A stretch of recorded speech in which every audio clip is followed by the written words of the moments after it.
Joe, just given his playing style and lack of experience right now? Well, you know, Joe's been around for several years. He's been in the offense. He's worked through spring ball and training camp.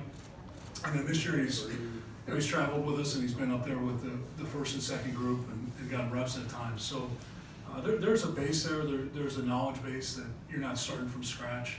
So obviously that makes it a little easier. But it's like anyone else. You want to tailor what you're doing to the player's strengths.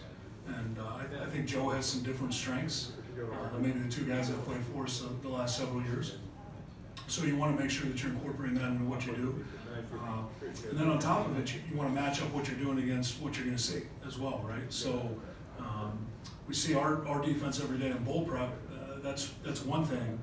But to see Kentucky's defense is a whole different animal. Play different front, base out of some different coverages. So you want to make sure that you're doing things that are going to be reasonably successful against who you're playing. You know, at the end of the day, what's the number? You know, it's not broad. It never is, though. I think that's a misconception. You know, we're never walking into a game with 150 calls on the sheet, right? So you're trying to walk into the game and it's like any other week. What's going to work? What's going to be good? And then how many ways can you dress that up and run it while incorporating the particular strengths of whatever personnel you have on the field that week, be it the quarterback or anyone else. Hey, Brian. Chad. If you were to give yourself a self-evaluation, knowing you got one more game as offensive coordinator this year, how would you answer that? You know, I would say I did the best I could this year with the pieces that we had to try to put the team in position to win. Was I successful every week? No. Was I successful enough? I wish we would have won every game we played. That's the bottom line to me. So my evaluation is simple. Are we doing what we need to do to help us win football games? And I think the record speaks for itself. We are who our record said we are. Go to the left side. This way. Kennington Smith, Des Moines Register. This question is for Coach Parker. How important have these bowl practices been to the development at depth at cornerback? What have you seen from guys like TJ Hall, Deshaun Lee, Jamison Hines, or maybe a few others, in the stretch of December? Yeah, I think it's been very helpful for the last, 3 or 4 weeks of these guys practicing to get an opportunity to go in there. Probably the biggest guy that I've seen that jumped is probably Xavier. You know, he's really done a good job of taking, a lot of reps and the improvement with his, just understanding and the way he moves about on the field has changed in the last 3 or 4 weeks. I'm really happy to see, it's going to be his first start and see how he does, but really impressed with what he's doing. John Steffi, the Gazette. For Brian, you talked about changes going into this coming this past season. Obviously, it didn't work out. Why do you think it didn't work out, and what changes do you anticipate making next year to avoid this script from repeating another year? I think every year you go into the offseason and you look at things you did well, things you didn't do well. How do we accentuate the things we did well? How do we improve the things we didn't do well? And quite frankly, I think in some regards, progress was made. In other regards, not as much. And then in other regards, I think we regressed in some areas. So the challenge in January and February, which really has already begun throughout December, is identifying all 3 of those areas and then figuring out the best plan of attack moving into next year. Certainly, you want to take into account personnel. You want to take into account scheduling to the best that you can, right? You know who you're going to play well in advance. So it goes back to the question that Dave asked earlier. Essentially, you're trying to do that with a big picture understanding in January, February, then moving into March and begin to rep those things. Tom Kakert, Hawkeye Report. No, this is on. We can hear you, Tom. Anyway, question for both of you guys. Phil, you kind of touched on it, but any younger guys that beyond the defensive backs that have developed during bowl prep that kind of jumped out at you? And Brian, also, how's Sam LaPorta as an emergency quarterback? I'll let you start. Okay. Start out, I think one guy has really jumped out. I know he's been banged up a little bit, but Jay Higgins has taken a bigger role in seeing how he's developing and become a leader. Obviously, we're losing Jack, so that's going to help us in the linebackers between him and Seth. And if Seth we're losing him, so I think that's a good guy that seeing a lot of progress with it. Down in the front, I think all the guys up front are doing a really good job. That we're seeing improvement, and I thought, you win with the upfront guys. If you don't have upfront guys, you upfront 7 guys, it's hard to win games, and I think they've all been doing a pretty good job, and it's just the way they go about their work, and we're excited to see some of these guys, how many steps they've taken, so. As far as young guys go, Tom, you know, it's been nice. Jazzy Patterson is a guy that's really jumped out to me throughout bowl prep. Maybe didn't get as many opportunities throughout the season when we were working 3 backs, and played a little bit in a couple games very sparingly. But just the way he approaches every day. I heard the head coach talk about Jack Campbell and seeing things as an opportunity. Jazz is a guy that I would describe the same way. You know, maybe hopefully he can have the type of career that Jack had, but none of us control our talent, right? We can only control our approach, and his approach is very impressive, the way he goes to work. So he's a guy that's jumped out, and there are several others, but I would single him out just for his approach day to day, and that was true during the season. But now he's been able to get some reps, and it's really showed up. And then as far as Sam LaPorta as an emergency quarterback, I've coached some players. I've coached some good players. I don't think you guys are going to get me to lose my composure here. But Sam LaPorta is as good a football player as I've ever coached, probably the best one. And you know, he's an exceptional competitor, very talented. But the way he practices, the way he plays, you know, if my son could grow up, if he could just emulate that and whatever he chooses to do, I would be awfully proud of him. And for Sam, you know, it's interesting. I was talking to a gentleman that runs an all-star game, and you know, he was a little upset that Sam wasn't going to play in it, and Sam felt like he had put enough on tape. And I happen to agree with him. I think he's put plenty on tape for NFL teams to evaluate. But he made the comment to him that, you know, people are going to question your competitiveness or your character if you don't play in this game. And frankly, I think that's ridiculous. Anybody that's ever been around Sam LaPorta, those are the last 2 things you would question. How do I see him as an emergency quarterback? And I think he'll probably make some plays, because that's generally what he does when he has the ball in his hand. Got a question over here on the left. This is for Coach Parker. How tough has it been in your evaluation of Kentucky with their quarterback situation? Have you gone back and watched high school game film? I mean, how have you studied their quarterback situation? Well, we've seen him on some model stuff that we've seen, that obviously some of the camps that he's been on throwing the ball. But really, you know, you kind of say, how are they going to try to attack us? You know, they have an offense that we prepared for. One system is, and now you got a different offensive coordinator going to be calling it. Vince, I'm sure you'll have some tricks up to things. So it's going to be interesting for us. You know, but basically when it comes down, I think they can only have 11 guys on the field. And so we're going to be, you know, a lot of base defense and understanding it. And we changed it up to make sure we did some run games with the quarterback, maybe a little bit more than the other guy. But right now, I think our preparation has been very good for the last 3 weeks. We've been seeing a lot of different things, a lot of different formations. Sometimes when you go into it, what are you doing? You're practicing this, you're practicing this. You know, eventually they're going to go out there and we're going to have to play whatever they line up. And I think it all goes back to guys understanding their base principles when they get a call. You got to line up your alignment, your keys, and responsibility on every play. Number 3, simple things to do, but within them 3 words, you know, alignment. How do you line up based on where they're lined up? Okay, what are your keys? What's your responsibility? You know, what are you looking at? And I think that's really the biggest thing that I think you don't see it a lot. Like if you start watching film and you start watching teams and how they play, you got to see things, diagnose it, and then you got to make a quick decision on what your responsibility is. If you're a pass guy, play pass. You know, hey, even though it's a run, okay, I'm playing pass. Well, I'll see if it's run. Better make sure you double check and see if your pass responsibility is taken care of. Is he blocking? Is he faking it? What is he doing? So there's a lot of things. I think if you it comes down to alignment, keys, and responsibility. That's it. And obviously, being competitive, you know, they get all the strength and all that, and the movement-wise, and staying balanced. And I think our guys have, you know, for the last 3 weeks have been really doing a good job. So, you know, there'll be some surprises out there, but it's just, you know, but if you go through your progression, you shouldn't get faked out on those trick plays if you're doing what you're supposed to do. But it's hard, because there's going to be 60, 70 plays in the game. Can somebody concentrate? And the play only lasts, you know, 5 or 6 seconds, right? but you're out there, can you focus the whole time? Because even before the snap of the ball, your focus has to be on, hey, who's on the field?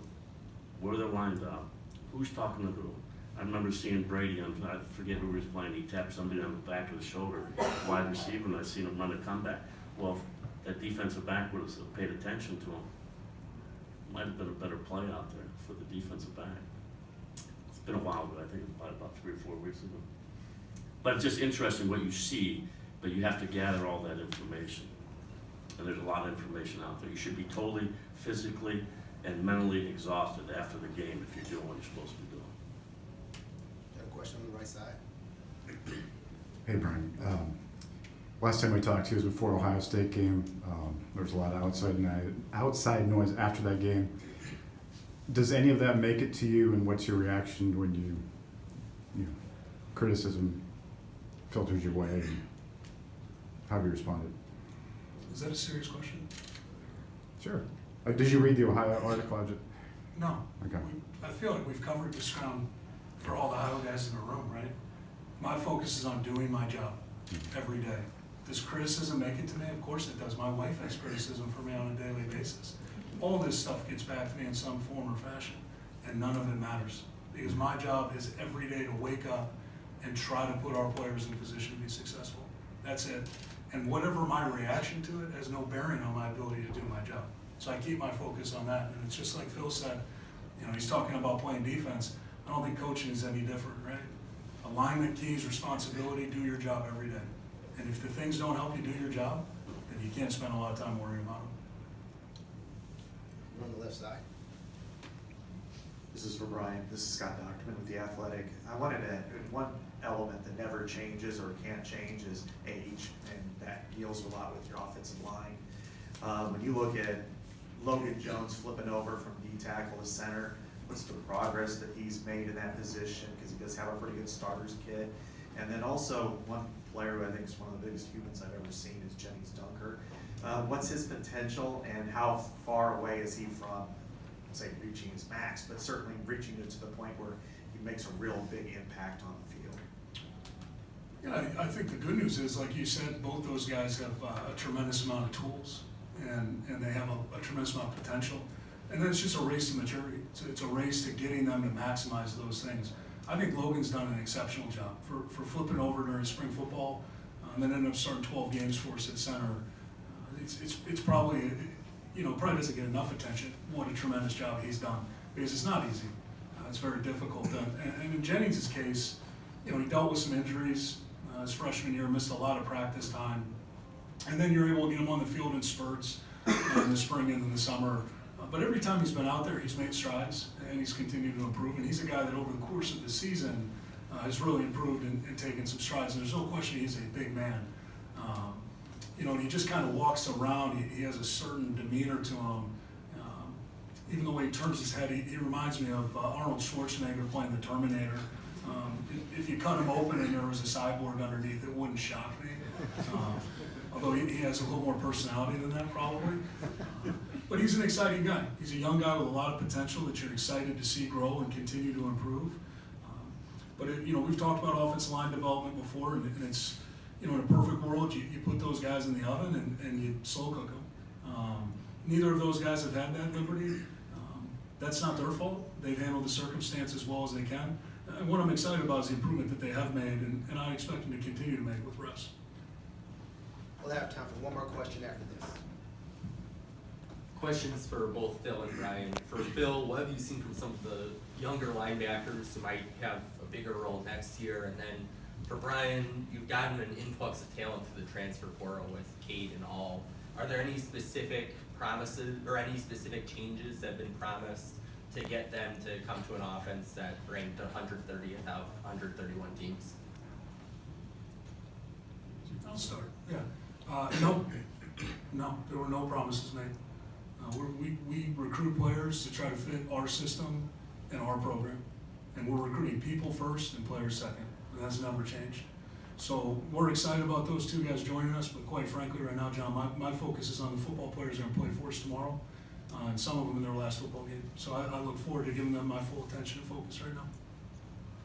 Yeah, I think at the linebacker depth, I think Harold's a guy it's actually seeing him grow, and it's kind of funny to sit there and even today's practice, it's more of a, you know, polished day. You already had to practice and stuff, but then you see Jack Campbell sitting there, you know, telling him and teaching him as he's leaving the last play, telling him what he needs to do for the next play, and it just, you know, that growth right there. Hopefully, we maybe get Jack to come back, coach a little bit. But I just think the connection, that the development that he's done, it's all coming from the leadership in that room. You know, with, you know, beginning with Seth Benson, you know, Jack, you know, and what Seth Waltz has done with these guys. He's obviously done a great job, and you see the trend of these guys getting improving. It's, you know, I wish they could do it faster, but it's a good thing to see. Last question.